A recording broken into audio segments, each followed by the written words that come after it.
नमस्कार मित्रांनो, या जगात आपण सगळ्यांशी चांगलं वागतो, कोणाचं वाईट चिंतत नाही.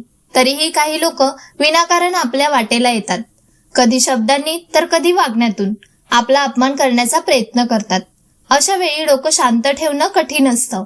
पण लक्षात ठेवा, विटाचं उत्तर धोंड्याने देण्यात मर्दानगी नाही, तर समोरच्याला त्याच्याच भाषेत पण आपल्या प्रतिष्ठेला धक्का न लागता आरसा दाखवण्यातच खरी हुशारी आहे. आज मी तुम्हाला असे 10 उलटे नियम सांगणार आहेत, जे वापरून तुम्ही अपमान करणाऱ्याला कसलाही गोंधळ न घालता सुतासारखं सरळ करू शकता. हे नियम तुम्हाला मानसिकदृष्ट्या इतकं मजबूत बनवतील की समोरचा तुमच्या वाटेला जाण्यापूर्वी 10 वेळा विचार करेल. नंबर 1. शांत राहून गेम करा. जेव्हा एखादा माणूस आपला अपमान करतो तेव्हा तो या प्रतिष्ठेत असतो की आपण कधी चिडतोय आणि कधी त्याला उलटून उत्तर देतोय. त्याला तुमच्या शांततेची सगळ्यात जास्त भीती वाटते. गावरान भाषेत सांगायचं तर समोरचा भुंकत असेल तर आपणही कुत्रं व्हायची गरज नाही. तुम्ही जर शांत राहिलात तर त्याला असं वाटेल की याचे विचार आपल्यापेक्षा खूप मोठे आहेत किंवा याला माझ्या बोलण्याने काहीच फरक पडत नाहीये. ही शांतता समोरच्याला आतल्या आत अस्वस्थ करते. तो स्वतःचाच अपमान करून घेतोय असं त्याला वाटू लागतं.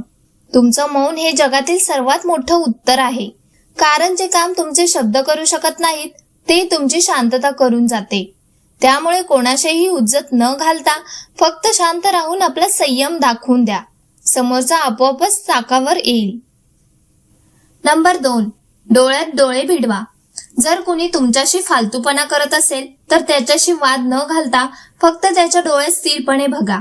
तुमची नजर झुकलेली नसावी, कारण नजर झुकली की समोरच्याला वाटते की तुम्ही घाबरलात. पण जर तुम्ही थेट नजर भिडवली तर तुमचा आत्मविश्वास त्याला स्पष्ट दिसतो. या नजरेचा अर्थ असा असतो की तुला काय वाटलं, मी गप्पा आहे म्हणजे मला काही कळत नाहीये का? हे बघून समोरच्याची बोलती बंद होते. ग्रामीण भागात आपण म्हणतो ना, नजरच अशी ठेवा की वाघ पण रस्ता बदलेल. तसंच काहीसे हे आहे. तुमच्या नजरेत जर जरब असेल तर अपमान करणारा माणूस पुढचा शब्द बोलायला 100 वेळा विचार करेल. शब्दापेक्षा नजरेची ताकद खूप जास्त असते. ती समोरच्याला आपली लायकी दाखवून देते. नंबर 3. कौतुक करा पण टोमणा मारून. कधी कधी समोरच्याला सरळ उत्तर देण्यापेक्षा त्याला थोडं गूळ लावून झोंबणारं बोललेलं कधीही चांगलं. त्याने अपमान केला की त्याला रागाने बघण्याऐवजी चेहऱ्यावर थोडं हसू आणून म्हणा, वा काय भारी डोकं चालवलंस, खरंच कौतुक वाटतं तुझं. हे ऐकल्यावरती तो गोंधळून जातो की हे नक्की कौतुक आहे की अपमान. यालाच आपण बोचकारणे म्हणतो. तुमच्या या उत्तरामुळे त्याचा अहंकार सुखावण्याऐवजी त्याला आपली चूक उमजते. तुम्ही त्याला सन्मान देताय असं दाखवून त्याच्या मूर्खपणावरती बोट ठेवता.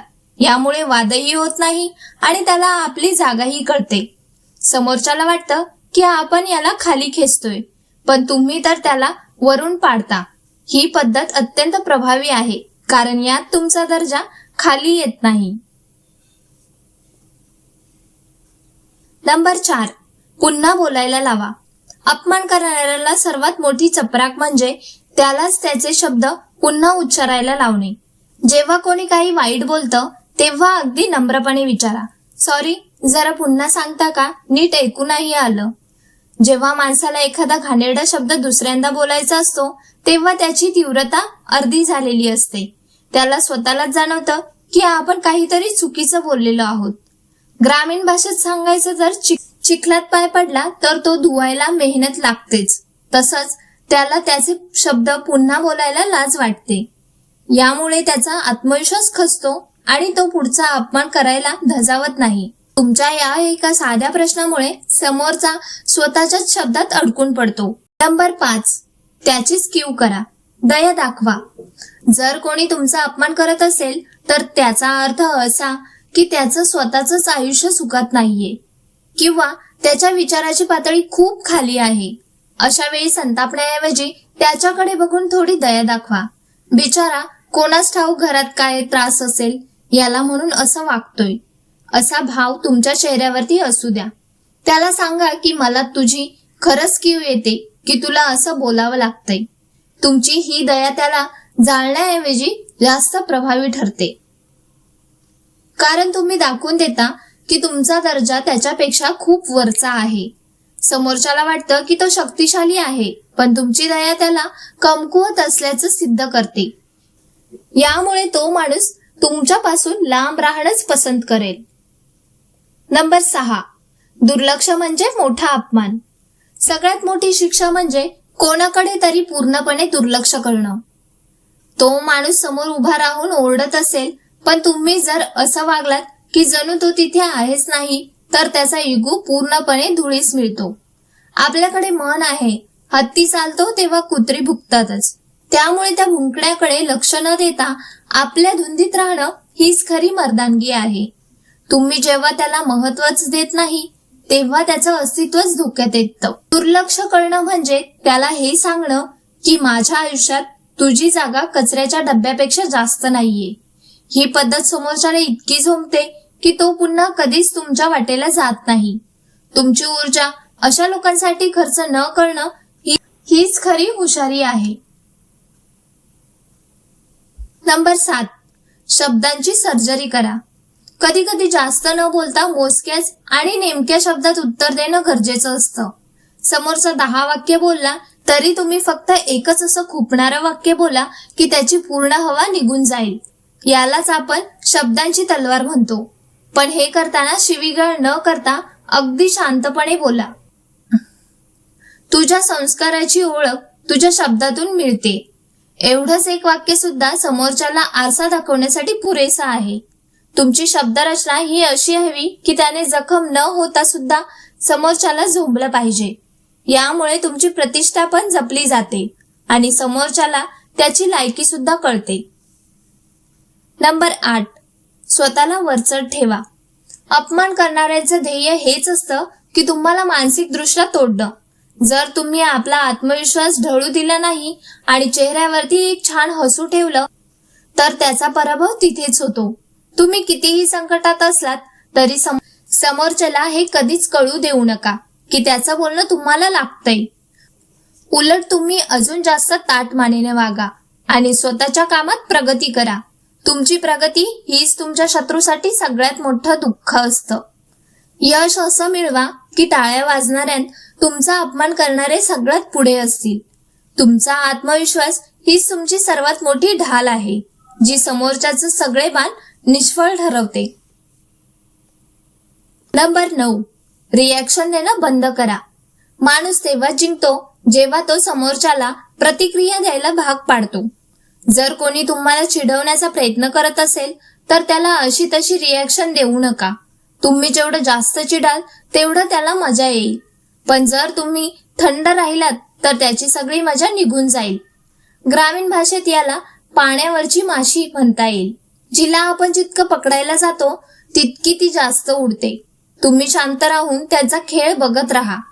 त्याला वाटेल आपण एवढं बोललो तरी हा हलत का नाहीये, हा प्रश्नच त्याला वेड करून सोडेल. तुमचं न चिडणं हाच समोरच्याला सर्वात मोठा पराभव असतो. नंबर 10, विजेत्यासारखं बाजूला व्हा. कुत्रं चावलं म्हणून आपण त्याला परत चावायला जात नाही. आपण फक्त आपली जखम धुतो आणि पुढे जातो. तसेच काही लोक आयुष्यात फक्त त्रास द्यायलाच येतात. अशा लोकांशी वाद घालून आपला वेळ आणि आपली ऊर्जा वाया घालवण्यापेक्षा शांतपणे तिथून बाजूला होणं हे शहाणपणाचं असतं. बाजूला होणं म्हणजे हार मानणं नाही, तर एका मूर्ख माणसासोबत स्वतःची पातळी खाली न आणणं होय.